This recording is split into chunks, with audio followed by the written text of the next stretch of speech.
फैसलाबाद में वज़ीर मुमलिकत बराए दाखिला तलाल चौधरी मीडिया से गुफ्तगू कर रहे हैं। ना किया जाए, पूरी हुकूमत कोशिश कर रही है कि इसे खुद बचत करके इसे बर्दाश्त किया जा सके, लेकिन अब हमें सबको मिल के इससे निकलना होगा। उम्मीद करते हैं कि इस क्राइसिस ये जल्द खत्म हो। पाकिस्तान ने हमेशा उम्मत फैसलाबाद में वज़ीर मुमलिकत बराए दाखिला तलाल चौधरी की मीडिया से गुफ्तगू आपने मुलाहिज़ा की। मुल्क भर में आज ईद उल फितर मजहबी अक़ीदत और एहतराम के साथ मनाई जा रही है। मुल्क भर में नमाज ईद के हज़ारों छोटे बड़े इज्तिमात हुए। उम्मत मुस्लिमा और मुल्क की सलामती, तरक्की और खुशहाली के लिए दुआएं मांगी गईं। गिले शिकवे बुलाकर गले मिलकर मुबारकबाद का दिन। जियो की तरफ से तमाम नाजरीन को ईद मुबारक। सदर मुमलिकत आसिफ अली जरदारी और वज़ीर आज़म शहबाज शरीफ की कौम को ईद उल फितर की मुबारकबाद। सदर ने कहा कि आज के दिन हमें कौमी यकजहती, आइनी बालादस्ती और कानून की पासदारी के आज़म की तजदीद भी करनी चाहिए। ज़रूरतमंदों, यतीमों और महरूम तबकात को अपनी खुशियों में शरीक करें। पाकिस्तान की तरक्की, इस्तेहकाम और खुशहाली हम सब की मुश्तरका जिम्मेदारी है। वज़ीर आज़म शहबाज शरीफ ने कहा कि ईद पर भी हमारे दिल गज़ा और मशरिक़ वुस्ता के लिए गमगीन हैं। उनकी तकलीफ इस बात की याद दहानी है कि उम्मत मुस्लिमा में मज़ीद इत्तेहाद की अशद ज़रूरत है। ऐसे वक्त में जब दुनिया गैर यकीनी और अदम इस्तेहकाम का शिकार है, हमारी सबसे बड़ी ताकत हमारा इत्तेहाद है। दुआ है कि ईद की मुबारक घड़ियाँ आलमी अमन, अदल इंसाफ, रवादारी और भाईचारा की फ़ज़ा को तक़वियत दें।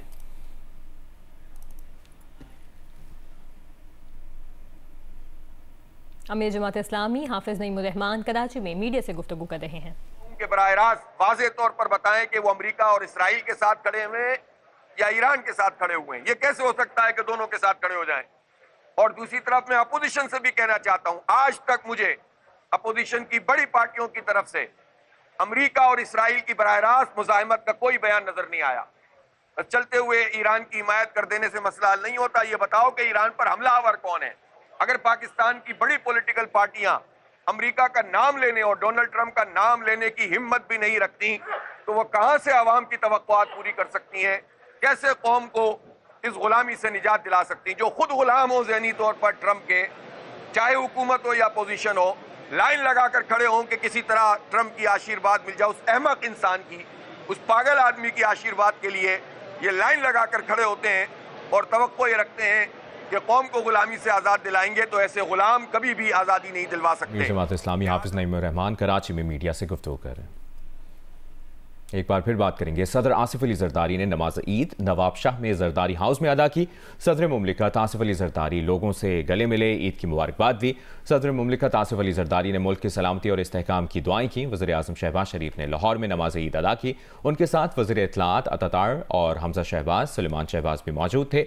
Chairman people's party Bilawal Bhutto Zardari ने ईद की नमाज लाड़काना में अदा की। नमाज ईद की अदायगी के बाद मुल्क की इस्तेहकाम और आवाम की खुशहाली के लिए दुआएं की। बिलावल भुट्टो जरदारी नमाज ईद की अदायगी के बाद शहरियों से घुल मिल गए और मुसाफिया भी किया। बिलावल भुट्टो जरदारी ने नमाज ईद की अदायगी के बाद शोहदाए जमहूरियत के मज़ार पर हाज़िरी दी। गवर्नर पंजाब सरदार सलीम हैदर खान ने अपने आबाई गांव धरनाल, तहसील फतेह जंग, जिला अटक में नमाज ईद अदा की। गवर्नर बलोचिस्तान जाफर खान मंदुखेल ने गवर्नर हाउस कोयटा की मस्जिद में नमाज ईद अदा की। Chief justice Balochistan high court Kamran Mulla Khel ने भी गवर्नर हाउस की मस्जिद में नमाज ईद अदा की। गवर्नर सिंध निहाल हाशमी ने गवर्नर हाउस कराची में नमाज ईद उल फितर अदा की। मीडिया से गुफ्तगू में निहाल हाशमी ने कहा, बहुत जल्द IT का कोर्स शुरू होगा। सरबरा JUI मौलाना फजलुर रहमान ने ईद उल फितर की नमाज आबाई गांव अब्दुल खेल में अदा की।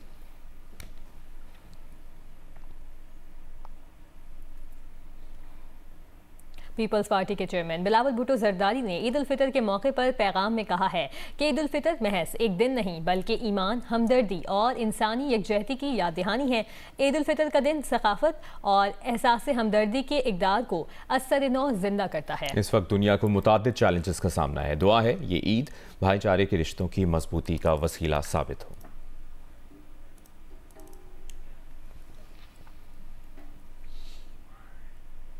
पाक फौज के तर्जुमान ने पाक फौज की जानिब से कौम को ईद उल फितर की मुबारकबाद दी है। मुसल्लह अफवाज के सरबराहान ने इस मौके पर पाकिस्तानियों के लिए नेक ख्वाहिशात का इजहार किया। ISPR ने कहा है कि ईद हमें इत्तेहाद, हमदर्दी और शुक्रगुजारी का दर्ज देती है। पाक फौज के जवान ईद के दिन भी वतन के दिफा में मसरूफ हैं। मुसल्लह अफवाज ने मुल्क के बहादुर सिपाहियों को खिराज तहसीन पेश किया है और शोहदा और गाजियों की कुर्बानियों को सलाम पेश किया है। तर्जुमान ने दुआ की कि ईद पाकिस्तान और उम्मत मुस्लिमा के लिए अमन और खुशहाली लाए।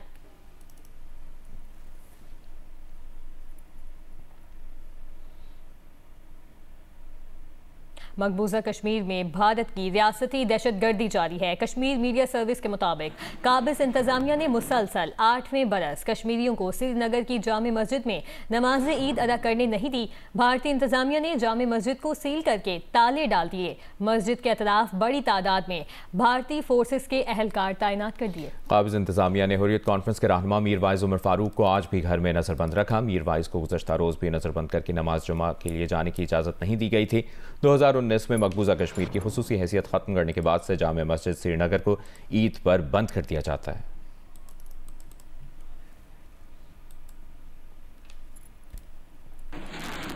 कराची में ईद उल फितर के दौरान बारिश के बायस निज़ामी ज़िंदगी कुछ मुतासर हुआ है, ताहम शहरी अब भी पुरजोश हैं। सूरत हाल बता रहे हैं नुमाइंदा जियो न्यूज़ ज़ीशान शाह। आज ईद उल फितर के मौके पर कराची में अलसुबह तेज़ बारिश हो गई, जिसकी वजह से शहर में मुख्तलिफ मकामात पर कहीं कम कहीं ज़्यादा पानी जमा हो गया। काफ़ी मकामात पर जो ईदगाहें थी वहाँ पे नमाज कैंसिल भी हुई और फिर मसाजिद में उनकी अदायगी हुई, जिसमें से गवर्नर हाउस की जो नमाज़ होती है ईद उल फितर की वो पोलो ग्राउंड में अदा की जाती है। तहम तेज़ बारिश के सबब वो पोलो ग्राउंड में भी नहीं हुई, गवर्नर हाउस में अदा की गई। एडिशनल IG कराची आज़ाद खान की जानिब से उनकी हिदायत पर 12,000 से ज़ायद की नफरी जो ईद के 3 रोज़ पर शहर में तैनात की गई है। ये जो पुलिस की नफरी है, तमाम तर थाने SHOs SPs SSPs ईद के इन तीनों दिनों में अपनी ड्यूटीज़ पर आएंगे। ये खुसूसी हिदायत जारी की गई हैं, जबकि ट्रैफिक पुलिस की भी इजाफी नफरी तैनात रहेगी। शहर के मुख्तलिफ मकामात पर अगर हम पानी की बात की करें तो शहर जो बारिश हुई है सुबह के औकात में तो शारा फैसल पे चंद मकामात पर, इसके अलावा न्यू MA जिना रोड, इसके अलावा डिस्ट्रिक्ट साउथ की मुख्तलिफ इलाक़ों में जो है पानी कहीं मौजूद है, कहीं सड़कों पर थोड़ा थोड़ा पानी जमा हुआ है। सुबह के औकात में जो ही नमाज के वक्त हुआ था तब काफ़ी ज़्यादा कीचड़ वगैरह जहाँ पे गड्ढे खुदे हुए हैं या सड़कें ख़राब हैं तो वहाँ पे शहरियों को, नमाजियों को मुश्किलात का सामना करना पड़ा था। जी, कोयटा शहर के मुख्तलिफ इलाकों में बच्चों के लिए ईद मेले लग गए। इन मेलों में शरीक बच्चे खूब लुत्फानंदोज हो रहे हैं। मजीद बताएंगे कोयटा से जियो न्यूज़ के नुमाइंदे शहाब उमर। आज ही कोयटा शहर में ईद उल फितर की नमाज की अदायगी के बाद बच्चों ने अपने बड़ों से ईदी लेने के बाद शहर के मुख्तलिफ इलाकों में आर्जी तौर पर कायम मेलों टेलों का रुख कर लिया। इस वक्त मैं मौजूद हूँ तोकी रोड पर। यहाँ पर भी एक आर्जी मेला कायम किया गया है। यहाँ पे बच्चों की बड़ी तादाद मौजूद है जो नए कपड़े ज़ेबतन किए हुए बन सवर के यहाँ पे आए हुए हैं अपने बहन भाइयों के साथ, अपने बड़ों के साथ। यहाँ पे इन मेलों टेलों में जो बारिश भी आज हुई है, मौसम खुशगवार हो गया है। इस मौसम से लुत्फानंदोज़ होने के साथ इन मेलों टोले में गुड़ सवारी, झूले की सवारी, मुख्तलिफ झूले जुड़ रहे हैं, ऊँट की सवारी कर रहे हैं और यहाँ पे जो मुख्तलिफ चटपटे खाने हैं उससे लुत्फानंदोज़ हो रहे हैं। अपना जो ईद है उसको भरपूर तरीके से एंजॉय कर रहे हैं। जी, फैसलाबाद में फैमिलीज ने पार्कों और तफरीही मकामात का रुख कर लिया है। बच्चे झूले झूलकर ईदी खर्च करके आइसक्रीम और चटपटी मनपसंद चीज़ें खाकर खूब इंजॉय कर रहे हैं। तफसील बता रहे हैं हम्माद अहमद। जी, फैसलाबाद में फैमिलीज ने पार्कों का रुख कर लिया है। बच्चे यहाँ पर एंजॉय कर रहे हैं, जो उनको मिली थी वो खर्च कर रहे हैं। और इस वक्त हम में मौजूद हैं, यहाँ पर खूब हल्ला गुल्ला हो रहा है। बच्चों से कुछ बात भी करेंगे। कितनी ईदी मिली है और यहाँ पे एंजॉय कर रहे हैं? हम बहुत सारी ईदी मिली है, हम यहाँ बहुत एंजॉय कर रहे हैं। हम आइसक्रीम खाएंगे, हम झूले लेंगे, बहुत सारा एंजॉय करेंगे। हम बहुत खुश हैं। बच्चे इंतहाई खुश हैं, एंजॉय कर रहे हैं। फैमिली उनको लेकर यहाँ पर पहुँची हुई है और जो उनको ईदी मिली है उससे ना सिर्फ झूले ले रहे हैं बल्कि चटपटी चीज़ें भी खा रहे हैं और ईद का मज़ा जो है वो दोबाला कर रहे हैं। जी, ईद पर कुछ बात करते हैं मौसम की। आपको बताएं इस्लामाबाद में सूरज निकल आया मगर ठंडी हवा से मौसम खुशगवार महसूस हो रहा है। दुआ मिर्जा से मजीद जानते हैं। जी, इस्लामाबाद का मौसम ईद के पहले रोज खुशगवार है, जुज़वी तौर पर मतलब अबर आलूद है। हवा हल्की हल्की चल रही है लेकिन सूरज भी आज निकला हुआ है। पिछले 2 दिनों से बारिश हो रही थी और कल चांद रात में भी अच्छी खासी बारिश हुई इस्लामाबाद में, लेकिन आज महकमा मौसमियात का ये कहना है कि जुज़वी तौर पर मतलब अबर आलूद होगा, हवा चलेगी, काले बादल भी आ सकते हैं लेकिन बारिश नहीं होगी। इसलिए ईद का आपने जो भी प्लान कर रखा है आप उसको कंटिन्यू कर सकते हैं। कम अज़ कम दर्जा 9 डिग्री सेंटीग्रेड रिकॉर्ड किया गया, जबकि ज़्यादा से ज़्यादा 20 डिग्री सेंटीग्रेड रिकॉर्ड किए जाने का इम्कान है। हवा 6 किलोमीटर फी घंटा की रफ्तार से चल रही है, जबकि हवा में नमी का तनासुब 60% रिकॉर्ड किया गया है। तो आज इस्लामाबाद का मौसम एंजॉय किया जा सकता है, पार्क्स में जाया जा सकता है, फ्रेंड्स के साथ गेट टुगेदर किया जा सकता है, क्योंकि मौसम खासा खुशगवार महसूस हो रहा है, मगर अपने साथ एक छतरी लाजमी रखेगा। वज़ीर-ए-आज़म शहबाज शरीफ ने पेट्रोलियम मसनूआत की कीमतों में मजीद इजाफे की तजवीज़ मुस्तरद कर दी। कौम से खिताब करते हुए वज़ीर-ए-आज़म का कहना था कि उन्होंने पेट्रोल की कीमत में 76 रुपये फी लीटर और डीजल की कीमत में 177 रुपये फी लीटर इजाफे की तजवीज़ मुस्तरद कर दी है। मुझे ये तजवीज़ दी गई कि पेट्रोल की मद में 76 रुपये फी लीटर इजाफा और डीज़ल की मद में 177 रुपये फी लीटर इजाफा किया जाए। पेट्रोल और डीज़ल की मद में कीमतों के होशरुबा इजाफे की तजवीज़ को मुस्तरद कर दिया है। लिहाजा एक मरतबा फिर वफाकी हुकूमत रवां हफ्ते के इजाफी अखराजात बर्दाश्त करेगी, जिसका हुजम तकरीबन 45 अरब रुपए बनता है।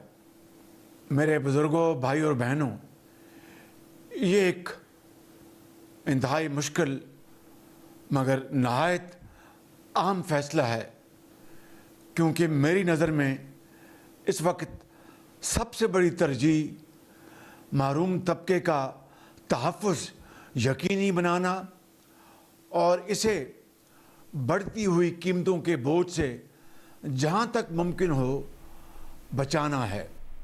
मुशीर वज़ीर-ए-आज़म और सेनेटर राना सनाउल्लाह ने कहा कि पीटीआई के लोगों को बार बार कह रहे हैं कि सियासी डायलॉग का हिस्सा बने। एक दफ़ा उनको मौका मिला था, लेकिन अब डील किसी सूरत नहीं हो सकेगी। फैसलाबाद में मीडिया से गुफ्तगू में कहा, पूरी कौम का हर बंदा पेट्रोल और गैस का इस्तेमाल आधा कर दे। अगर कौम 50% इस्तेमाल कम नहीं करती तो आलमी सतह पर कीमतें बढ़ने के असरात आएंगे। अपने आप को शो इस तरह से करते हैं कि जैसे जी हम तो डट के खड़े हैं, हम किसी डील के लिए तैयार नहीं है। हालांकि डील के लिए तो तैयार है, सियासत के लिए तैयार नहीं है। डील के लिए तो वो ऑन रिकॉर्ड है कि जी हमारे साथ इस्टेब्लिशमेंट बात करे, हमारे साथ इस्टेब्लिशमेंट बैठे।